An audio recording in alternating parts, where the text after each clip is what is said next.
Bismillahirrahmanirrahim. Assalamualaikum warahmatullahi wabarakatuh. Sampurasun. Anak-anak yang soleh dan soleha, bertemu kembali dengan Bapak di pelajaran Pendidikan Agama Islam dan Budi Pekerti atau PAIBP di kelas 6 semester 2. Anak-anak yang soleh dan soleha, kali ini Bapak akan menjelaskan secara ringkas tentang materi pelajaran 7, yaitu menerima kodo dan kodar.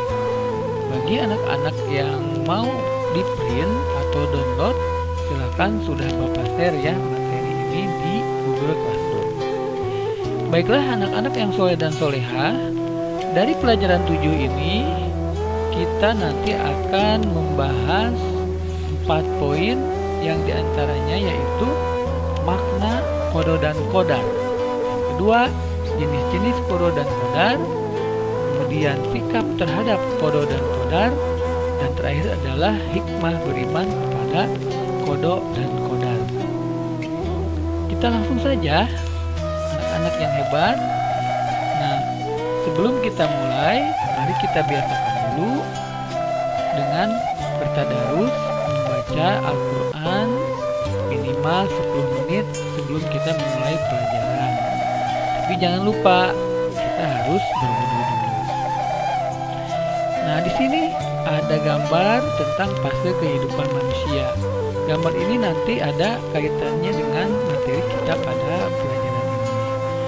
Anak-anak yang soleh dan soleha, untuk tulisan ini nanti kalian bisa baca langsung ya. Bapak akan jelaskan saja langsung kepada pengertiannya. Nah, ini nanti kalian bisa baca ya. Makna kodo dan kodar. Makna atau pengertian kodo dan kodar. Pengertian kodo. Kodo menurut bahasa berarti ketentuan atau ketetapan. Kodo menurut istilah adalah ketentuan atau ketetapan Allah Subhanahu wa Ta'ala terhadap makhluknya sejak zaman azali dan belum terjadi. Apa itu zaman azali? Zaman azali adalah zaman sebelum diciptakannya manusia oleh Allah Subhanahu wa Ta'ala. Itulah pengertian kodo, ada menurut bahasa dan ada menurut istilah. Selanjutnya, pengertian kodar. Kodar adalah ketetapan Allah Subhanahu wa Ta'ala yang terjadi terhadap makhluknya. Kodar sering disebut dengan istilah takdir. Jadi, kodar itu adalah penetapan dari kodo. Ya, jadi kita tanpa sengaja sering menyebutkan apabila terjadi sesuatu terhadap kita atau orang lain, sering menyebutkan oh itu sudah takdir. Nah, takdir ini disebut adalah kodar. Ini ada ayat Al-Qur'annya dalam surat Al-Hadid ayat 22. Nanti kalian bisa lihat ya. Yang artinya adalah setiap bencana yang menimpa di bumi dan yang menimpa dirimu sendiri, semuanya telah tertulis dalam kitab Lauhul Mahfuz sebelum kami mewujudkannya. Sungguh yang demikian itu mudah bagi Allah. Anak-anak yang soleh dan soleha, kodo adalah ketetapan Allah Subhanahu wa Ta'ala terhadap makhluknya yang belum diketahui dan belum terjadi. Sedangkan kodar adalah ketentuan Allah Subhanahu wa Ta'ala yang sudah terasa, terlihat atau terjadi pada diri kita atau seseorang. Ketetapan dan terjadinya ketetapan itu semua karena kekuasaan dan kehendak Allah Subhanahu wa Ta'ala. Jadi kodo itu sesuatu atau ketetapan Allah yang belum terjadi, dan kodar adalah ketentuan Allah yang sudah atau yang telah terjadi terhadap makhluknya. Di sini ada cerita, nanti bisa kalian baca contoh tentang kodo dan kodar ya. Kemudian kita lanjut kepada macam-macam takdir. Nah, takdir itu ada dua. Yang pertama adalah takdir mubrom. Apa artinya? Takdir mubrom merupakan takdir yang pasti dan tidak dapat diubah oleh usaha manusia. Contohnya adalah tidak bisa memilih terlahir sebagai laki-laki atau perempuan. Itu adalah kekuasaan Allah. Kita tidak bisa milih, pengen lahirnya sebagai laki-laki atau sebagai perempuan, tidak bisa ya. Kemudian selanjutnya tidak bisa memilih siapa ayah dan ibu yang melahirkan kita. Nah, karena itu juga kekuasaan Allah Subhanahu wa taala. Selanjutnya ada kematian seseorang yang tidak dapat dimundurkan atau dimajukan walau hanya 1 detik.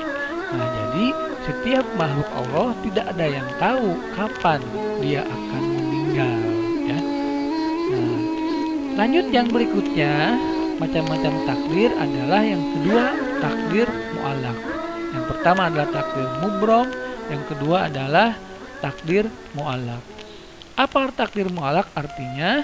Takdir mu'allaq merupakan takdir yang masih bisa diubah melalui usaha, kerja keras, dan doa. Apa saja contohnya takdir mu'allaq ini? Yang pertama adalah sakit.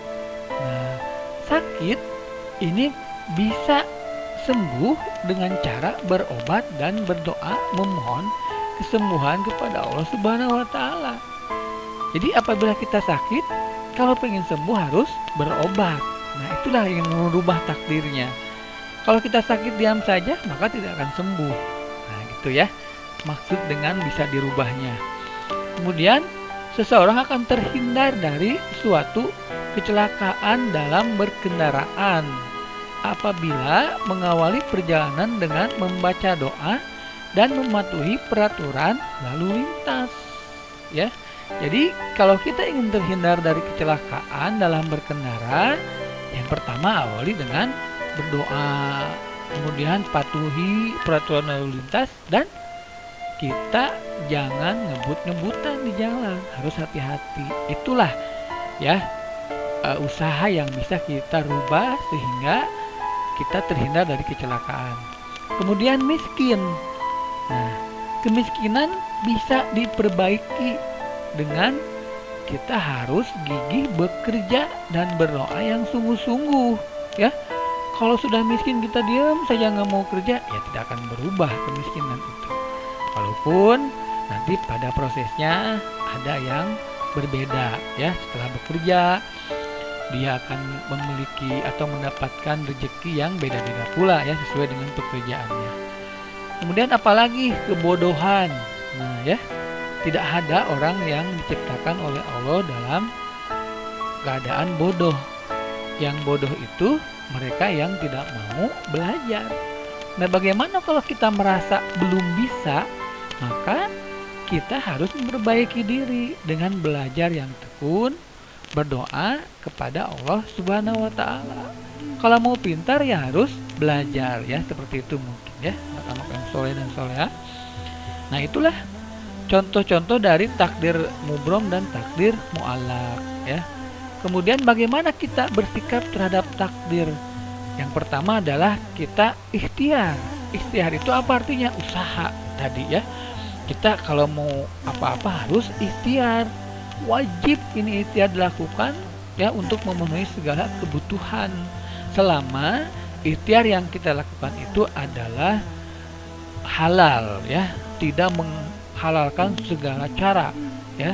Misalkan mentang-mentang ini ikhtiar saya harus usaha nih buat menghidupi keluarga, tapi caranya tidak halal. Nah, itu pun tidak boleh ya. Nah, selanjutnya apa? Nah, doa ya.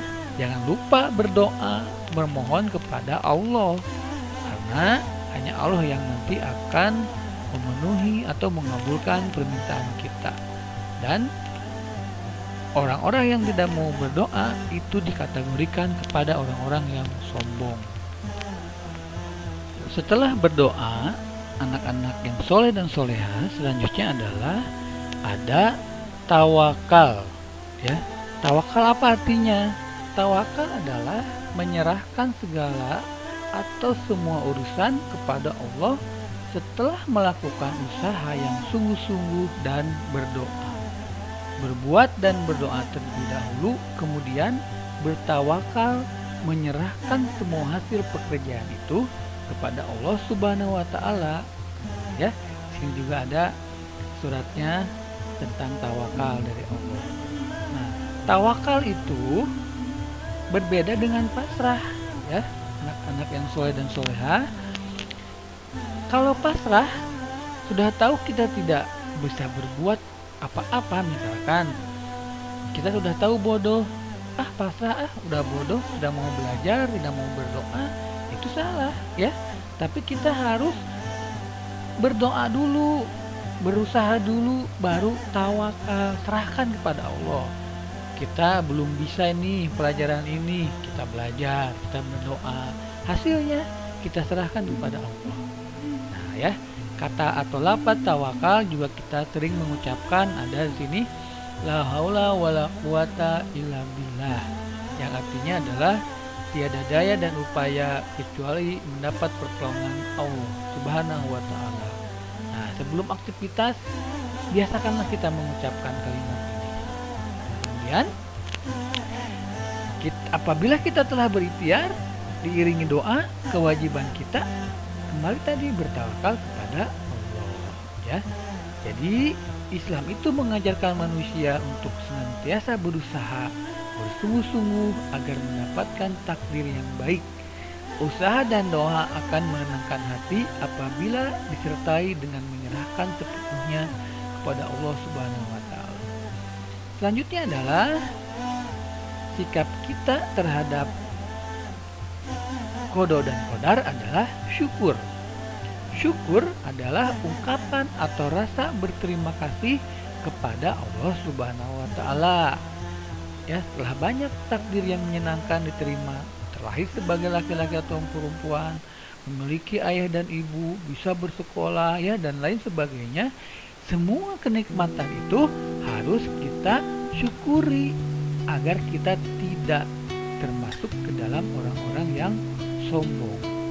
Selanjutnya adalah sabar.